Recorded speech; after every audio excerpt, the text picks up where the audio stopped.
ब्राह्मण फेडरेशन के 2 दिवसीय राष्ट्रीय सम्मेलन का शुभारंभ जयपुर में किया गया है। सम्मेलन में देश के 26 राज्यों से आए संत महात्माओं, पदाधिकारियों, महिला डेलीगेशंस और समाज के वरिष्ठ जन मौजूद रहे। इस बैठक में ब्राह्मण समाज के संगठनात्मक विस्तार, शिक्षा, रोजगार, सामाजिक उत्थान और युवाओं के फ्यूचर सहित कई महत्वपूर्ण विषयों पर विस्तार से चर्चा हुई। फेडरेशन के पदाधिकारियों ने इस दौरान बताया कि इस सम्मेलन का उद्देश्य समाज को एक मंच पर संगठित करके जरूरतमंद परिवारों तक शिक्षा, स्वास्थ्य और आर्थिक सहयोग को पहुंचाने की कार्य योजना तैयार करना है। इस बैठक में आर्थिक तौर पर कमजोर स्टूडेंट्स के लिए छात्रावास, निःशुल्क कोचिंग, फीस सहायता और अन्य शैक्षणिक सुविधाओं पर विचार किया गया है।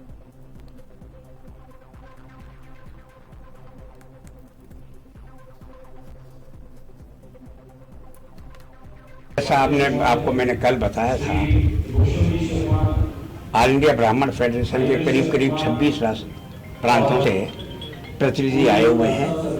उसमें हमारी महिला अध्यक्ष भी हैं, सेक्रेटरी जनरल हैं, कोषाध्यक्ष हैं, सभी पदाधिकारी यहाँ पधारे हुए हैं। और इस एग्जीक्यूटिव मीटिंग का जो मात्र उद्देश्य था ये था कि चुनाव के बाद ये प्रथम जयपुर शहर में, राजस्थान में रखी गई थी।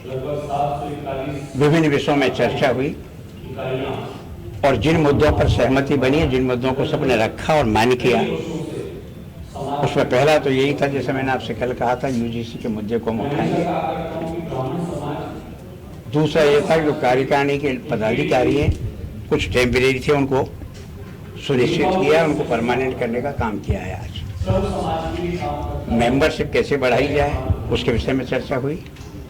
आज इस आयोजन के पीछे उद्देश्य ये है कि संपूर्ण भारतवर्ष के ब्राह्मण फेडरेशन के सभी सदस्य उपस्थित हों, आपसी चर्चा हो और इस सम्मेलन के माध्यम से जिस प्रकार से ब्राह्मण महासभा हो कि ब्राह्मण फेडरेशन हो, निरंतर समाज को एकीकरण के साथ समाज के उत्थान के लिए, कहीं कोई समयानुरूप कुरीति आ गई उसको दूर करने के लिए क्या निर्णय लेना है, क्या कार्य करना है, किस प्रकार से समाज की अगली पीढ़ी को विकास की ओर बढ़ाना है।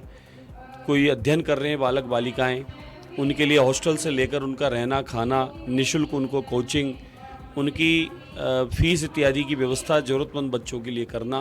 कोई माताएं बहनें किसी प्रकार से, कोई ऐसा है, कोई दुर्बल है, किसी रोग से ग्रसित है, किसी योजना का उसको लाभ नहीं मिल पा रहा है, तो फेडरेशन उसका पूरा दायित्व उठाएगा।